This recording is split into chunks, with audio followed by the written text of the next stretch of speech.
So we're going to stay on this focus of integration, interoperability and deterrence. And of course, being ready to fly and fight together is absolutely essential for success in operations with our allies and partners. So we're joined for this last session of the day by the leaders and representatives of 4 nations who are making this ambition a reality in the Nordics and beyond. So please, first of all, I would like to welcome Major General Juha-Pekka Karanen, who's the commander of the Finnish Air Force, and also Major General Rolf Folund, the Chief of the Royal Norwegian Air Force. Welcome.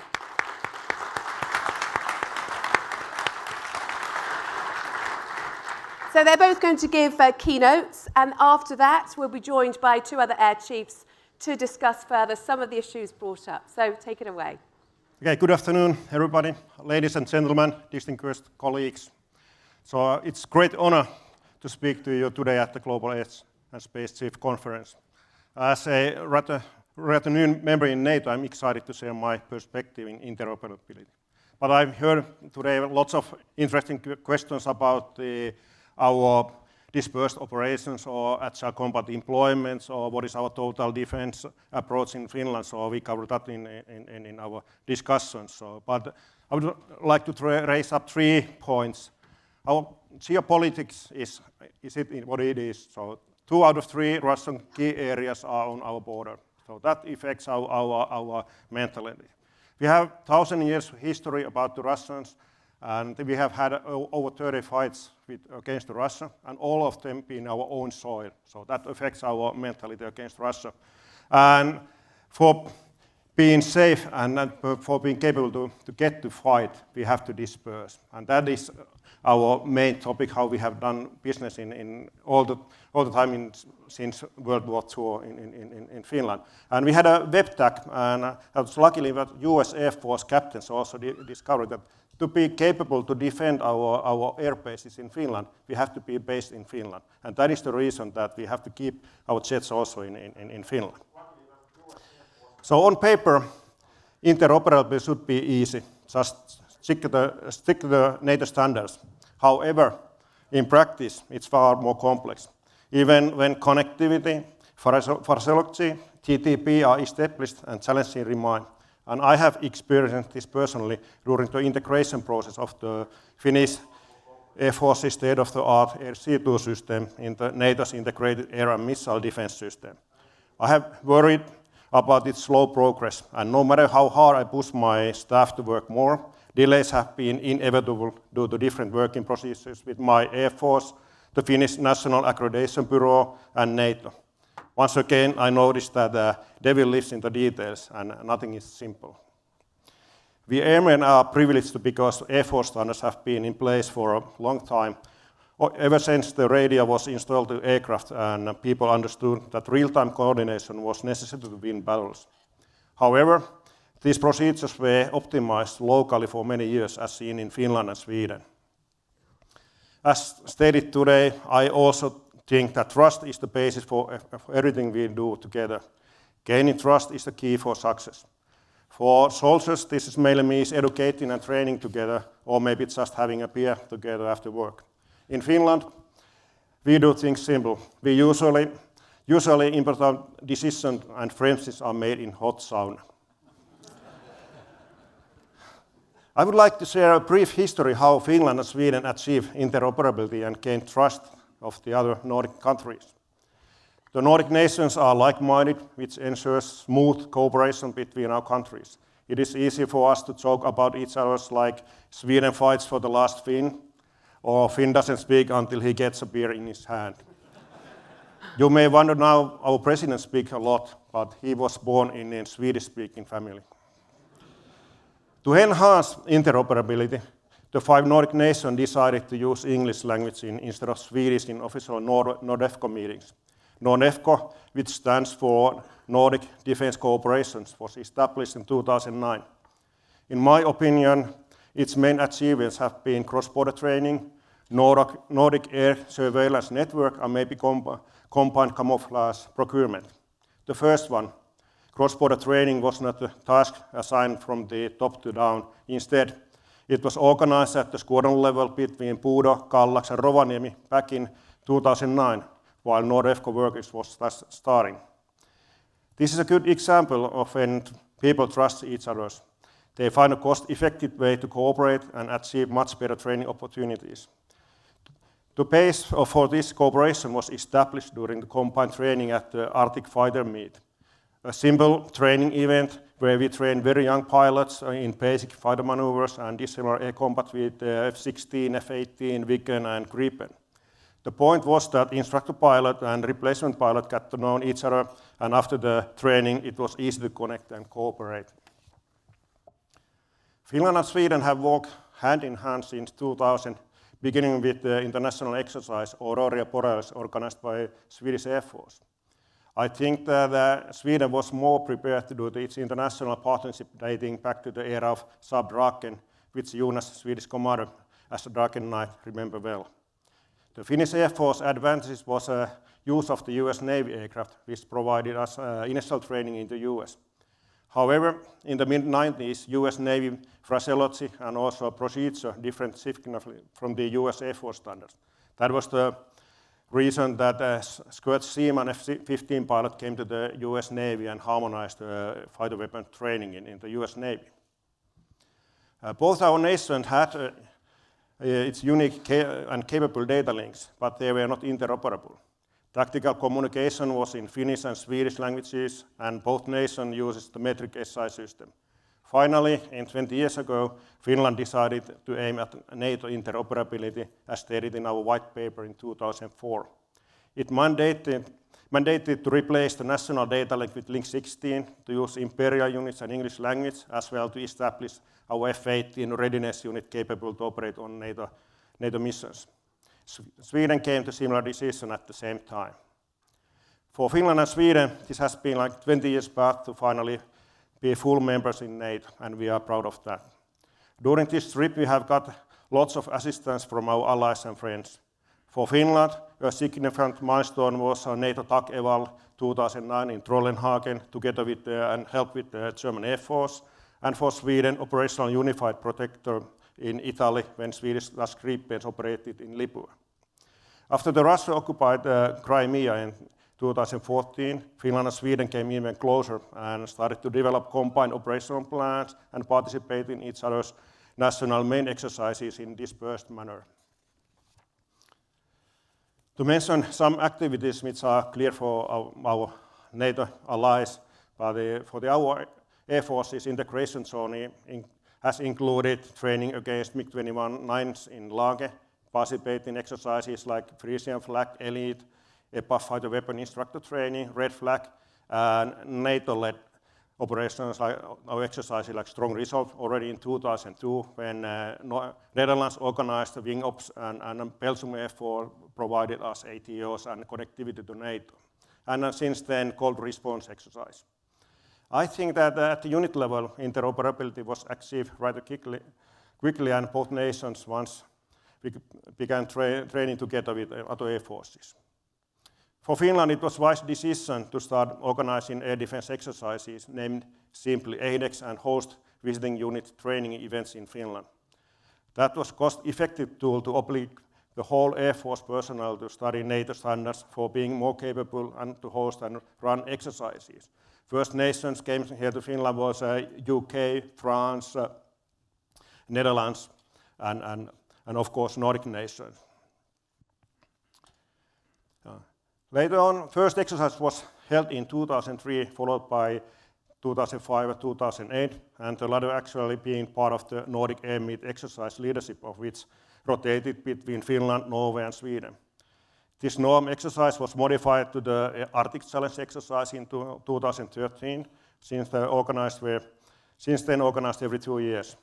Next year, ACE will be the first exercise under Denmark's leadership. It's operationally relevant. Aircraft will operate from 3 countries using 5 to 6 air bases, and exercise will be led from the 4th country from part of our KEOC. These were the first steps to integrate NATO air power in holistic manners. When Finland and Sweden decided to apply for NATO membership after Russian attack to Ukraine, It displays all obstacles, and almost immediately we four air forces started to deepen our cooperation and to plan combined and joint air operations center.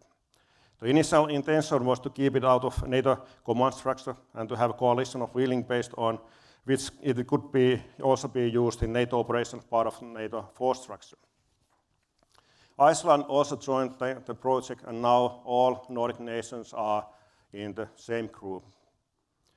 My requirement for the Finnish planners was the outcome must be war ready, which means systems and procedures must be redundant. For me, for my experience, it means the forces and units must be dispersed with core element in a single location to orchestrate the operations. That's also method how we fight with our fighters. Next, Rolf will brief you how we will get to the goal. And thank you for the attention.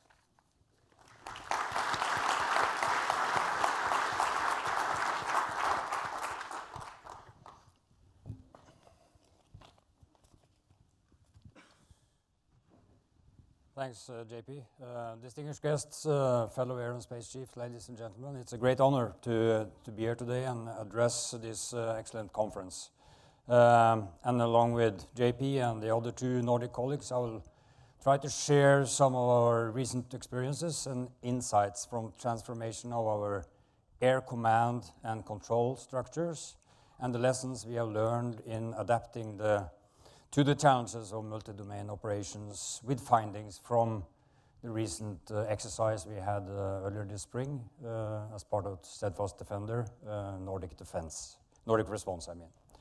I think my speech will be a little bit more detailed on the tactical level, on the experiences we've seen in comparison to many of the other here today. So I hope it will be interesting. Innovations in civil and military technologies are transforming the character of modern warfare, and I will especially highlight the democratization of space, automation, artificial intelligence, and improvised long-range precision munitions that are leading to a more complex battlefield environment. And for deterrence to be effective under these conditions, it is crucial that we demonstrate both the capability and resolve to execute day zero military responses. And this is especially important in high-end multi-domain missions such as counter A2AD. Acknowledging this development, the Norwegian Air Force recently established a Joint Air Operations Center. The JOC integrates the AOC and the CRC into a single organization under one commander. This reorganization is a pivotal step towards more effective utilization of available weapon systems, especially fifth-generation systems, enabling us to lead high-end air missions and campaigns in support of joint operations. To enhance the Air C2 organization, JOC will adopt a joint all-domain command and control approach and embrace these type of operations as our standard operational framework. And these contemporary shifts in warfare coincide with two significant geostrategic developments in our region. First, of course, the accession of Finland and Sweden into NATO, and secondly, the establishment of the third NATO Joint Force Command in Norfolk.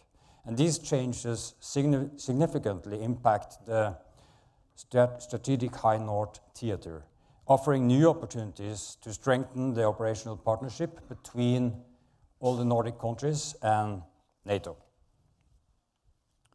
As a first step towards more effective integration and coordination across the Nordic Air Forces, we, as Nordic Air Chiefs, have approved a Nordic Air Power concept with integrated Air C2 as a key line of effort. Additionally, NATO is expected to establish a new C2 node, Air C2 node in the north, and the Nordic CHODs, the Chief of Defense, have proposed that this Air C2 entity should be located in Norway. And if NATO approves the JAOC will be nominated as the core of the potentially third KAOC, fulfilling the Air C2 requirements for AirCom. And during Joint Warrior and Nordic Response, as I mentioned, that was part of Steadfast Defender exercise series 2024, the JAOC assumed the role of Air Component Command as part of an experimentation and concept development test, based on an agreement with Joint Force Command Norfolk and NATO AirCom.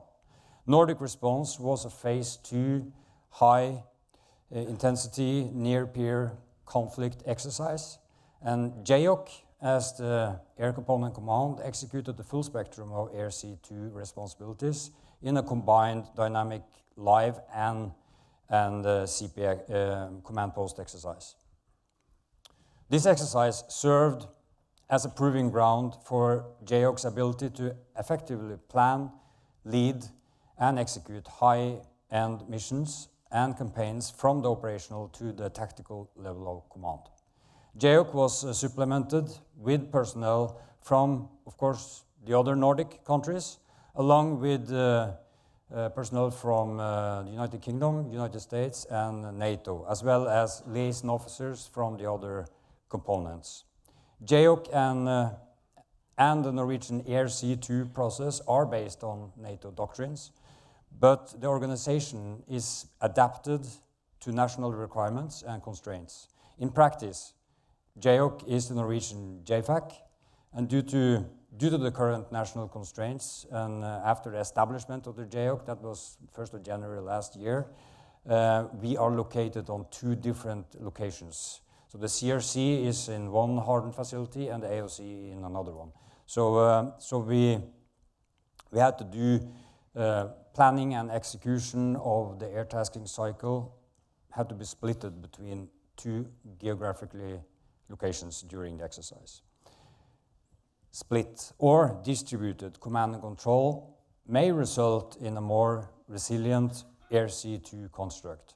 However, it also introduces inefficiencies, increases the requirement for coordination, robust and resilient communication and information systems, and creates space for errors, misunderstandings, and confusion. And not only related to air operations, but also to support the joint force. A key finding from the exercise Nordic Response 2024 was that the iterative 3-day air tasking cycle should not be split between locations, and consequently, as a part of the process to establish a potential KAOC in Norway, we are now looking to locate the JAOC in a hardened facility that is capable to fulfill the requirement of approximately 400 personnel.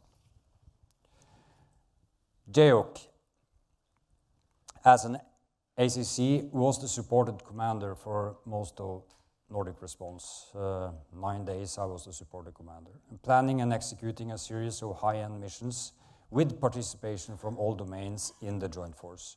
To synchronize and coordinate effects from multiple domains in time and space, JAOC issued integrated tasking orders, ITOs, to the joint force as the supported commander. And the ITO and the ITO process were established on the JADO doctrines from the US Air Force, and mission commanders at the JAOC led the ITO planning effort with organic participation and support from all the other component commands. The operational and tactical efforts were synchronized across all domains, stretching back far enough in time to incorporate all involved components and domains. And the essence of the ITO was to incorporate capabilities across components and domains. And this allowed for mutual support and effects in missions that would otherwise be impossible to execute under traditionally established planning doctrines.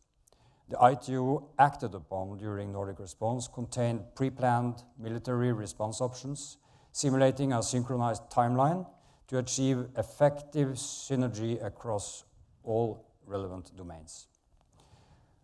Overall, the ITO, the Integrated Tasking Order, proved to be an effective instrument to synchronize effects across the joint force.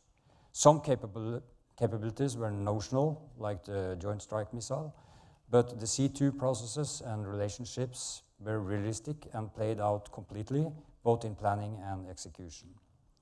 Another key finding from this exercise is the need to innovate how space and cyber resources can be used to achieve operational effects in support of joint all-domain operations. I must admit that the JOC established for this exercise struggled to understand what cyber and space could bring to the fight and how to maximize their operational and tactical effects. And this challenge became more pronounced as the desired effects moved from strategic to tactical. And the root causes of these shortfalls likely fall into one or more of the following categories, either knowledge, competence, trust, or connectivity. An important lesson learned is that a NATO KOC should be able to execute the full air tasking cycle and support joint processes to be able to support a joint force command in joint all-domain operations. Components have planning cycles that exceed the doctrinal 72-hour air tasking cycle. For a KOC to support a joint force command, it should be capable to contribute to joint processes with a regional focus using doctrines that span a relevant timeline across multiple domains. During Nordic response, JOC focused on the High North as a geostrategic region, using the ITO as a tool to cover longer than usual planning cycles across all domains. And in conclusion, I think the JOC's experience during Nordic response and the experience we made together with all the Nordic Air Forces, Royal Air Force, US Air Force Europe that took part to man this JOC, that it underscores, at least for us that took part of it, the importance of integrated air C2 and joint all-domain operations. Because the keywords are tempo and tempo in the OODA loop and to create synchronized fires. Moving forward, we will continue to refine our processes from this exercise and leverage the lessons learned and enhance our capabilities to ensure effective deterrence and operational success in collaboration with all the other allies. With that, I thank you for the attention and just mention that between us and free drinks are the number of questions you're going to ask. So.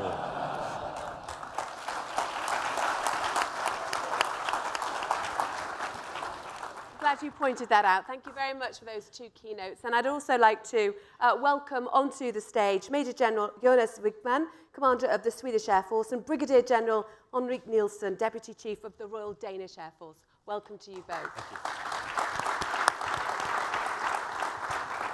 But I wanted actually to start by asking you, Rolf Volland, really interesting about the fact that you said that at the KOC, it was very difficult for some to really appreciate how space and cyber can be best utilized. And you mentioned that knowledge, trust, compliance, and competence were part of the reason for this. What are you going to do to get over this and to make sure that cyber and space can be fully realized in the future? Yeah, I think part of it is we have to look inward in our own Air Force and look into how we build competence on our airmen and personnel, officers and specialists. And I think right now we have a lack of education opportunities for space and cyber experts. So we are looking broadly among allies on how we can take part of their education.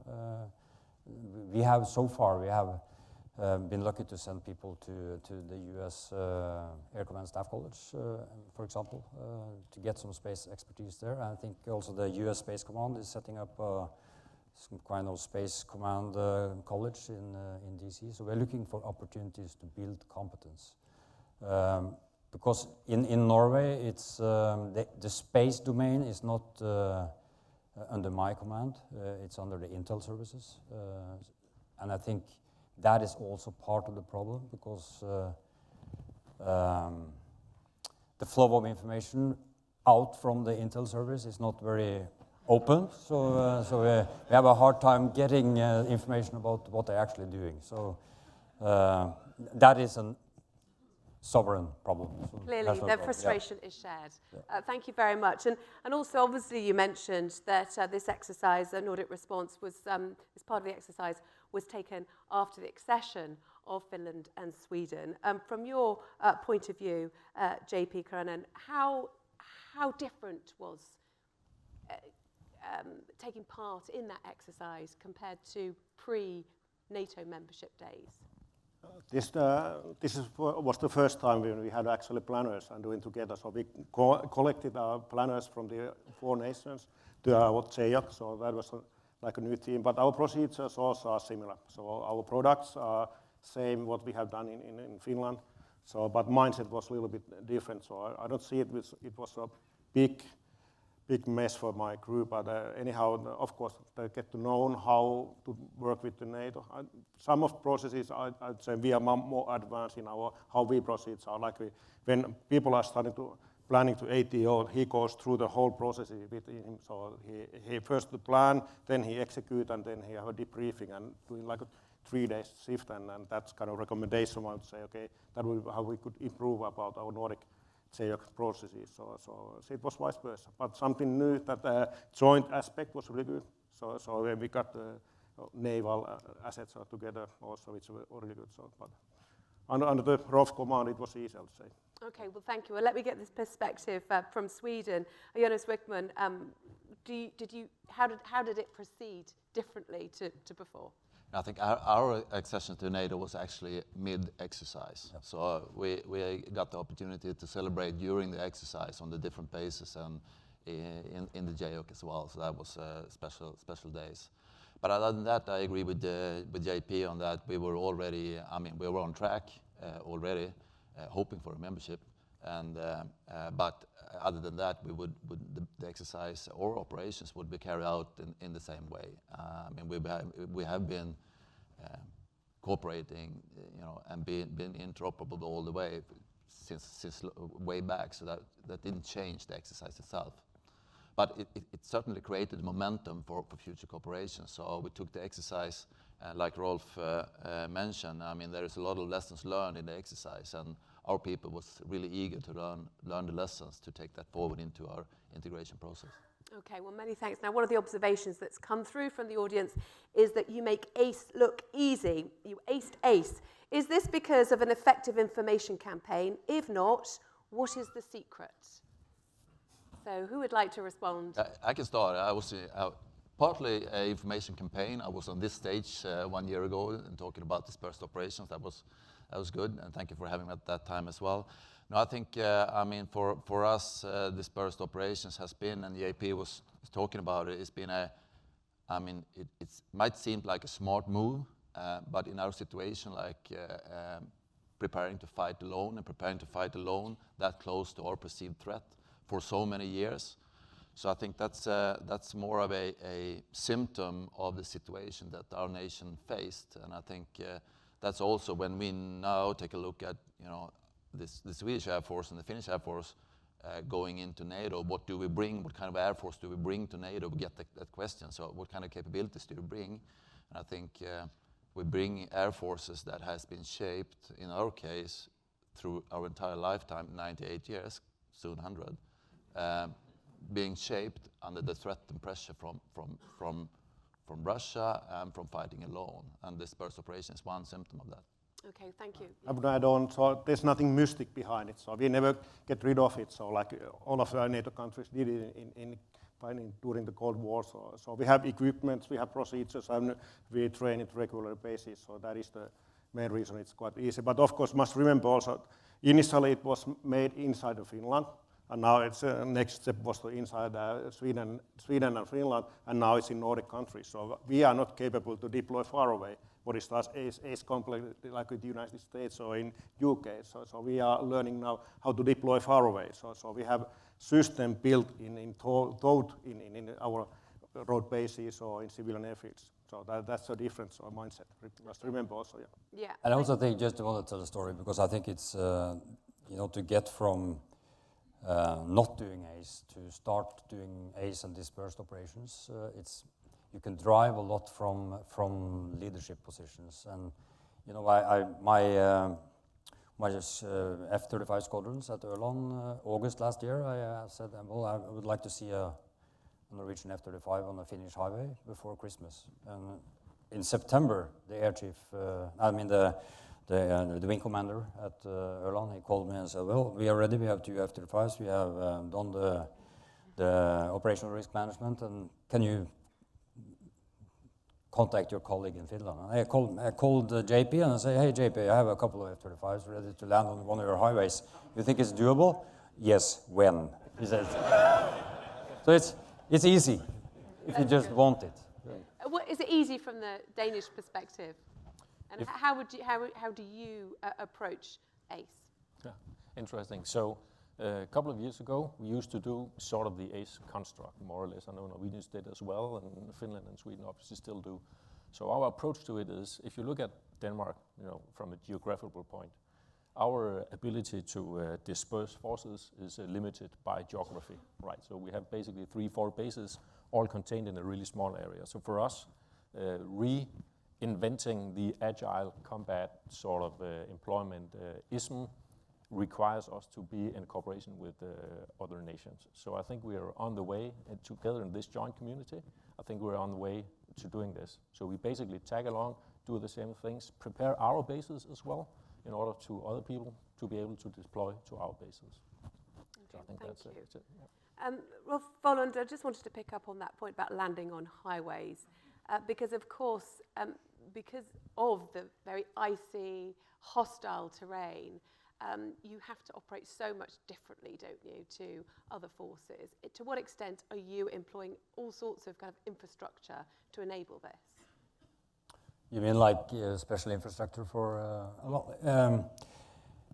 in the ACE or dispersed operations concept that we are developing in the Norwegian Air Force, of course we try to learn as much as we can from our Finnish and Swedish friends, because they have done this for a long time. We used to do this, but we stopped doing it in the 90s. Now we are revitalizing it. We don't really, we use this hub and spoke kind of principle. So we have 3 main bases in Norway, Evenes, Ørland and Rygge, spread from north to south, that we use for loading weapons, and then we disperse to a different runway in Norway. We don't make any special arrangements other than we cross-train some civilians that are supporting the civilian airliners at different civilian airfields, so they can actually turn around the F-35s. And then we can refill with fuel. We have started to reuse some of the caves that we that we used earlier, that is still usable. And how easy has it been to restart that policy that you let go in the 90s? I find it easy. Just you have to make the decisions. And the good thing is, this is the type of decisions I can make for the Air Force. In the Air Force, we don't need a full process with defense staffs and MODs, and this is decisions that can be made on the tactical level. So it ties, yes, go ahead. Yeah, we would like to keep a footprint as low as we can, so not to take extra facilities. But of course, we have landing lights over there, what we can use also in wintertime. We have glide slope as puppies, and then we have a movable DMEs. We used to have also tactical ILS, which we can use in F-18 and Gripen, but that's about it, so nothing else special. Of course, when it's we have cleaners and to get frictions up when it's icy conditions. And our weather limitation a little bit higher compared to the landing like a normal ILS, so it's 100 feet higher, but anyhow we can operate as it is. But main idea is that to use highways, that then you have lots of targets for targeting, and that's main idea is to when you use highway, it's either way. It's big countries can have a aircraft capping around. So for me, I go and keep my second engine up and running, and can stay and refueling at the same time as then take off from the highway, and that's the fastest way to do it. And starting operations also. So the audience are just wondering how other air forces can emulate your agility. What do they need to focus on? What are the kind of key principles, would you say, that other air forces could do to try and repeat and get the same level of agility that you're already displaying? Yeah, I think it is a challenge. I mean, you touched upon the infrastructure is also a challenge when it comes to the footprint. And I mean, ideally, you would have designed your equipment in your aircraft and all the infrastructure to be able to disperse. And that's what we did. We did it back in those days. So our aircraft and all our equipment are designed with the specification to be able to disperse with light footprint. So if you haven't done that, if you have a system which is built on different bases, it will be a struggle. But other than that, I think, and we've been talking about that during today also, there's emphasis in our air forces on base operations. So there is one part of it which is air operations, but the base operations and the challenges for base operations when you need to get the fuel truck and the crew and the technicians and the mechanics to the same spot in the same second and then disappear. That is a challenge in itself, and that takes a large amount of mission control on that, and it takes a lot of trust in the organization. So I think a lot of things can be done through setting up base operation and mission control. Thank you. And I wanted to ask Henrik Nielsen a question which has come through. What is the biggest inhibitor to the future integration of your air forces? And certainly there was the mention of trust there. Is that it? Is it trust which is an inhibitor? Well, from my point of perspective, no, trust is not an issue, not at all. We have worked together for many years, and I think we have a great level of trust already, so that is not the problem. I don't know if there is really a problem, seen from a perspective of the ability to establish the recognized air picture between our countries, the ability to do something about it in a command and control construct, and then eventually to employ forces. I think that's pretty much what it takes, and we're on the way of doing that already. So I don't foresee any major issues with the integration as such between the Nordic countries at all. Okay, and I wondered if one of you could answer this question that's come through. How is safety and risk to life taken into account in your dynamic ACE exercises? Is there a higher risk tolerance on such exercises?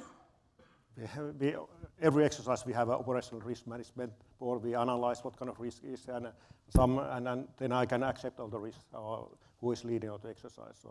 So we have same process. Is it in highway or civilian airfield or in military air bases in Finland or outside of Finland? So not special processes and not special systems being made, and the tolerances are exactly the same. So would you say that's the same? Yeah, it's the same. I think it would be one thing to do the dispersed operation or the ACE operation concept landing on highways from day zero, but I mean it's built into training, from basic training of all the aircrew and being a part of the safety management feature the whole way. So it's not anything different. And it's the same in Norway? Yeah, and I just think it's important to highlight that, for example, when they did this first landing in Finland, they have already done the operational risk management. They've done several landings in the simulator at the same spot. And they did, of course, low approaches, a couple of low approaches, then touch and go, and then they landed. So it's risk management all the way. Nothing else than all the other operations we do, actually. Okay, and this is a question from Christian Checkley. How are you communicating your greater need for integration and interoperability to your industry and your supplier base to support you? Do you feel a need that you have to do that, or do you think that the supplier base and industry partners already understand this? In Finland, we have a strategic partners, Patria, who actually built our F-18s in Finland, and they are part of our wartime organizations also because we are heavily relying also reservists. So my peacetime establishment is 3,500, and in wartime is up to 25,000. And most of my troops are reservists, and Patria and Finnair, they are part of our wartime units, and they are doing special task for how to maintain aircraft or battle damage repair and that kind of stuff. So that's how we had done. So, and of course, when we had a F-18 competition, HX competition to replace F-18, so that was one requirement probably when it came into the part of the NATO. So we had to have some self-sufficient capability in Finland to maintain aircraft in certain time of in crisis also. So that's how we plug in our industry also together and doing that together. But disperse itself is done by militaries. And Nielsen, is that the same for Denmark? Would you say you had to change the relationship with your suppliers and industry partners? Well, to some extent, yes, I would say. I think so. Denmark is right in the middle of the negotiations on defense agreements for the next 10 years to come. And as part of that, we need a stronger discussion and debate with the industry on how to support the general development of the forces. But that's not just the Air Force. That's all of the domains, basically. Jonas Wickman, is it a similar approach? Yeah, I think when it comes to pairing the industrial support to the Nordic air power concept, I think it's the same thing with that. Like for our organization to react, it's a lot of leadership in the beginning to be pretty clear on what we want to achieve. And in this case, we have been, and I think the goal and milestones are quite clear to everybody, and I feel everybody's responsive to it as well, so I don't see a problem. Obviously, retention, recruitment is absolutely crucial to so many air forces right now. It's an increasing challenge, and this is an interesting question which has come in. How has this new approach to agility been received by the airmen and women on the ground? Is it positive, or has it caused friction? Would you say that there's been a positive response to any new approaches? In Finland, we still have a mandatory conscription, so we will get voluntary basis. So that's not a big issue in our side, and we can order them to be part of that. But of course, but will they stay? That's the question. They will stay mainly. But yeah, idea is that if you want to become as an aircraft maintainer, you have to apply it as a conscription in our Air Force, and then we of course try to recruit all of them to be part of our either in peacetime units, or they stay an extra year to be more capable as a reservist. And every year we call it up to be in train and rehearse to maintain the capabilities. So not a big issue in Finland so far, luckily. Any friction in Norway? No, it's the same. We also have conscriptions, and we use the conscripts to more specialized working processes, actually. And after the 12, 15, 16 months conscription, they are offered a contract to be an active reserve to do exactly those things. But another thing is... but doesn't that then leave the more senior airmen and women out of that opportunity and capability? We're not that many, so everyone has to take part of it. But I would say that the movement to introduce the civilian, people at civilian airfields working for SAS, Norwegian, other airliners, to support us, we give them a course on the F-35 and they can support us. That has been very positive, and I think it's part of the total defense concept that people want to contribute because we all see the situation in Europe. And as far as the total defence concept in Sweden, are you expanding the reserve base? What else are you doing to try and get more of the civilian population on board in terms of this concept? Yeah, I mean, we are expanding and on all different areas in this, and the total defense concept in Sweden is being also rebuilt and refurbished, and so that's also a parallel process. But I think the greatest potential is in real or establishing our challenges as the challenges for the whole society.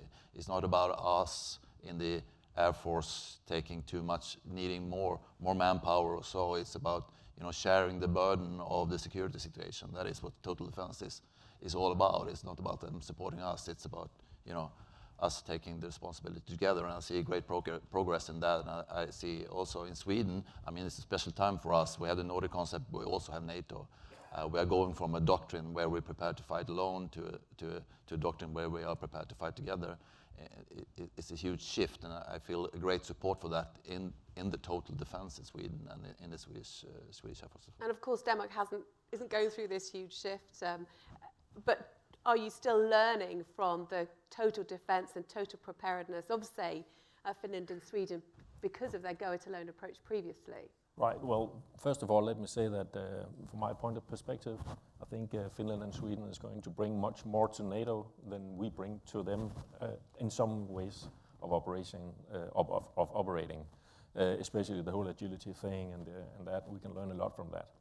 But getting back to the whole development and the conscript thing, so Denmark is in the process of expanding our military as such, including the amount of conscripts and the period of time they have as conscripts and what we can use them for. So we're sort of going along with the same method.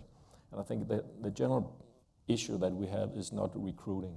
We can recruit people enough. The general problem is keeping them aboard after a few years. But I think that's not just a Danish Air Force issue. I think that's a global issue, pretty much, at least in the Nordic country, as I've talked to the Air Chiefs about. So, but along those lines, what we need to do, as Rolf was saying, we need to build new and other competences in our airmen in general. So the old way of doing business, we need to be more modern. We need to accommodate modern technology.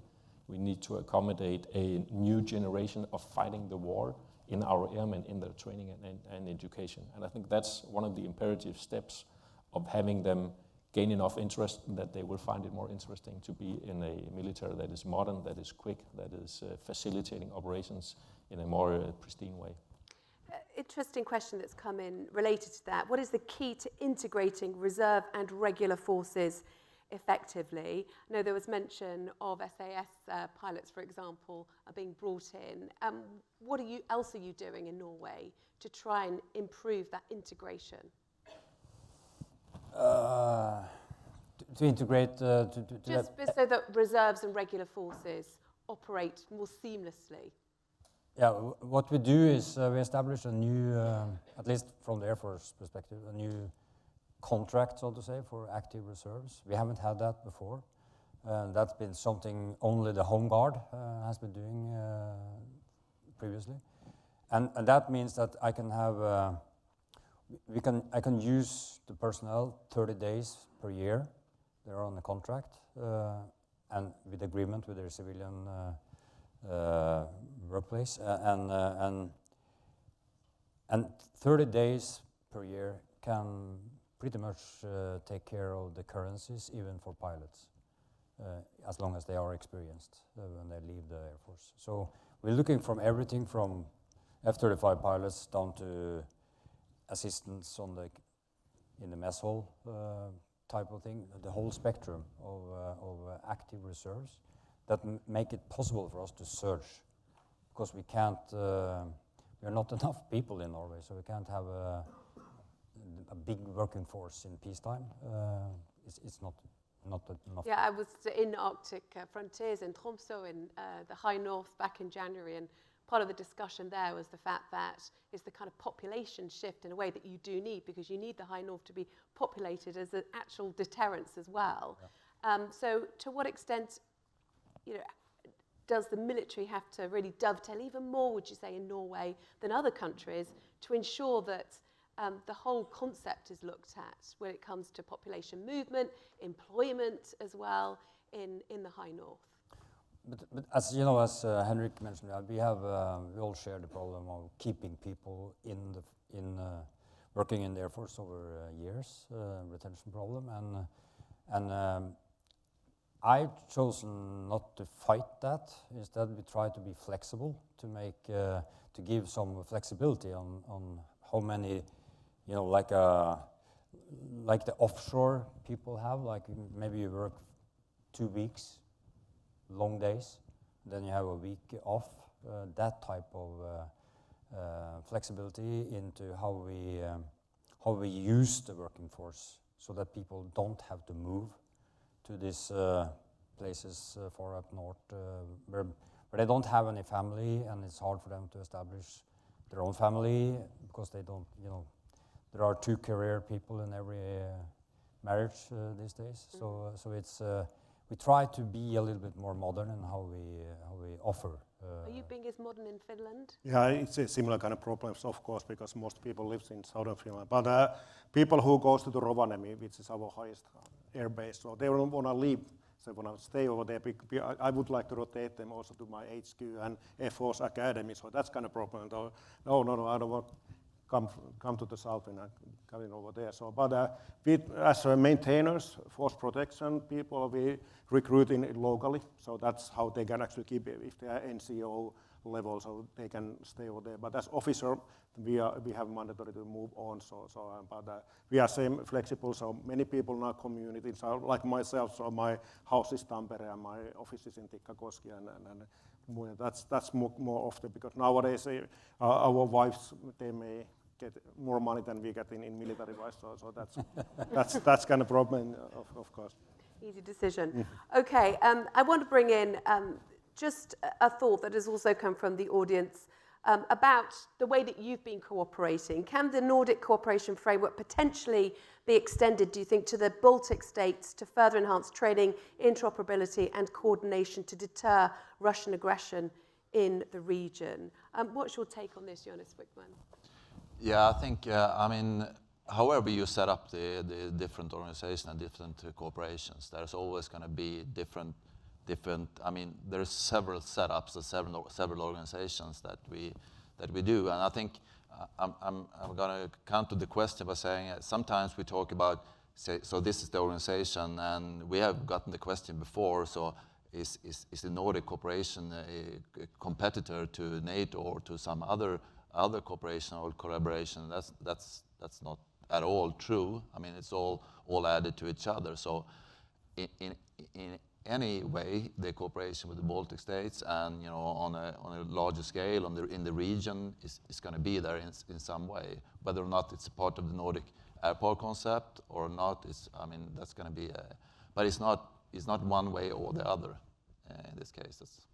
Actually, 10 years ago, we brought up an exercise element for the NATO units, air policing in Baltic states. So that's Finland-Sweden training event. So it's like a cross-border training. So they can come to Amari or Vilnius to our Finnish airspace or Swedish airspace, and we train together. And it's working like it's cross-border training so nowadays. And hopefully in the future when we have a NATO connectivity, so with our connections, so we can go to secret briefings and debriefings. So it's not a big problem. And especially Finland with Estonia, we have really close cooperations already. So we have same radars and that kind of systems and passive sensors also. It is important to say that it's a Nordic cooperation within NATO. Yeah. And we just try to utilize the opportunities that are there because we are geographically located close to each other, and we are kind of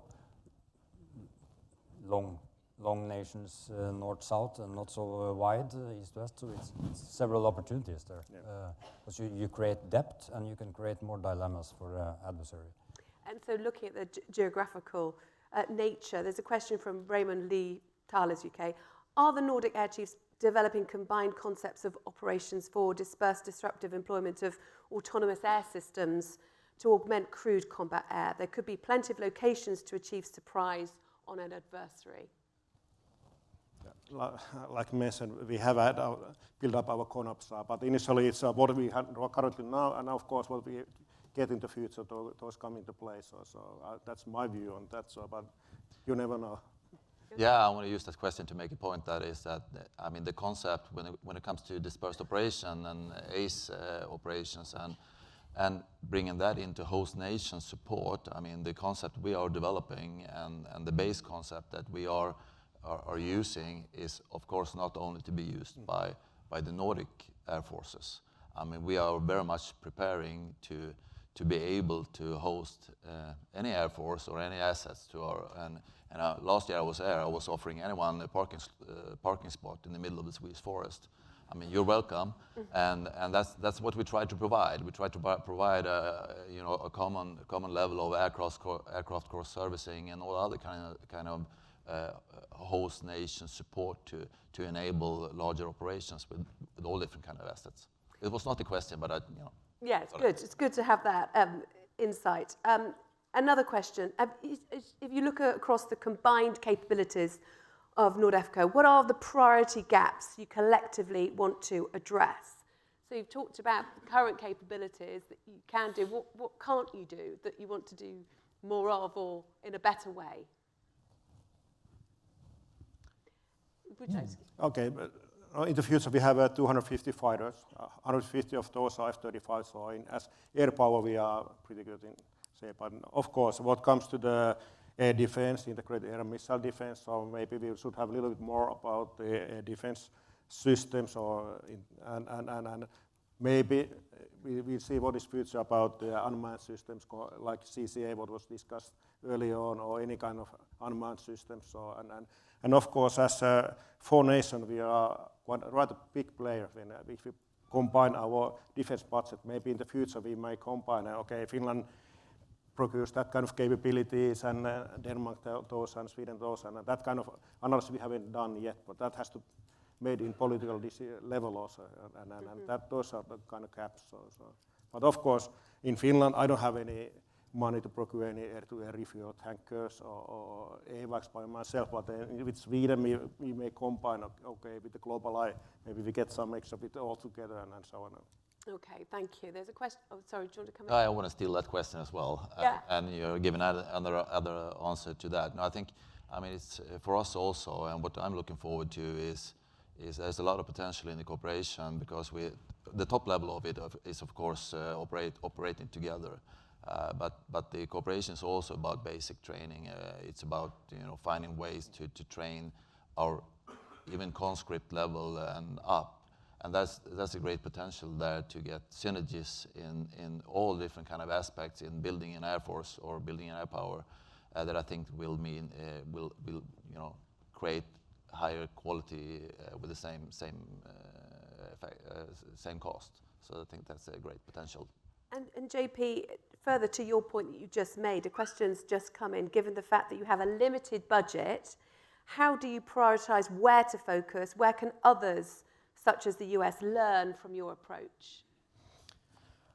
We have, NATO has own processes, we have big processes, so because we have to divide in which services getting the money, and of course I've been lucky to get F-35s now, and next decade goes to mainly for the army, so that's how we done like old Russian type of systems, so 12 years advanced, so how we divide in money and what is my budget, so we have to thoroughly think about it when we get those money, what to invest, and so far as the Air Force we are heavily being keen on about the fighter capabilities, and have enough missiles or ammunition, I would say, in that way, and capable to operate on that. But for the Finland, do we have money to procure like a strategic airlift? So most likely not. So how can we rely to our allies, or should we do something else, kind of procurement with like a Finnair or whatever? But I can't answer on that way. What are limiting factors in our Air Force? It goes time, and our money is combined in our defense forces. So Chief of Defense, we have a commanders group meeting, and we divide. Okay, this money goes to the Air Force, Navy, and Army, and special operational forces, and then we have to stick to plans. So. Okay, and how do you prioritize in Denmark? What is your strategy? Right. So the most obvious would be that the Danish Air Force looks into a vast change in capabilities.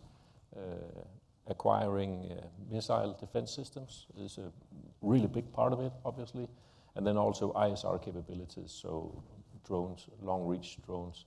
That will be the two priorities that we are changing into from now on. Okay, and is the coalition considering additional diverse air power to increase the capability and deterrence across the region? And we talked about autonomous platforms. What else are you considering in terms of diverse air power from a Norwegian perspective? I can bring in it's maybe not answering your question, but it's similar. I think this is just the start of a close cooperation between the Nordic nations within NATO. I think what will come as a discussion is the question about specialization, giving up some sovereign right, some capabilities, because it's not very efficient if every nation, and you can also take that into NATO, every nation has the same capabilities.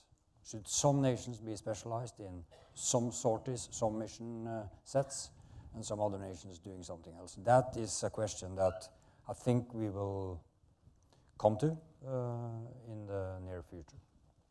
There's a question as well that you may be able to answer, given that it was a focus of your presentation. It's regarding KAOC, and the question is, are centralised KAOCs obsolete these days? Should they also be dispersed and hidden?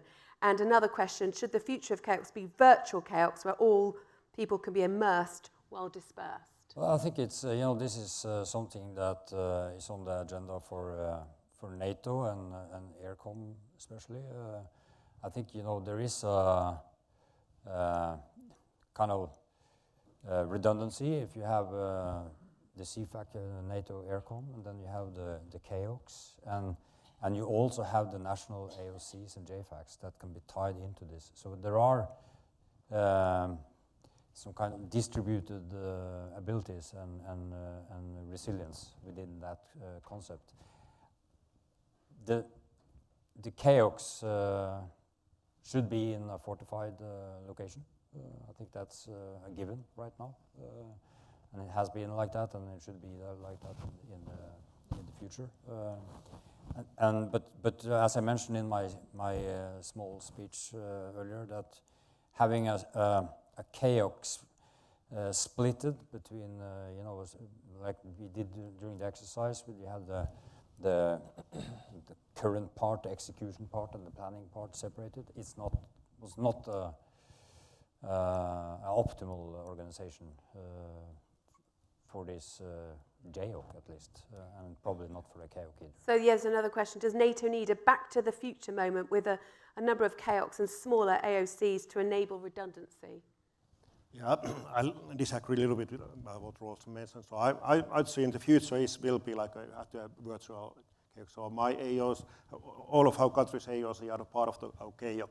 So they do something business, and if that drops out, we are still capable of doing operations, and that's same for it. So we have like sub-elements for those three KAOCs in the future, and they are part of that KAOC organization, or at least the procedures, and that gives us redundancy and operational flexibilities. And for being capable to plan and operate in dispersed manner, it has to be planned and executed locally. So all we give the AOCs about, again, those airbases are not available, which can be used now because that was under the attack and whatever.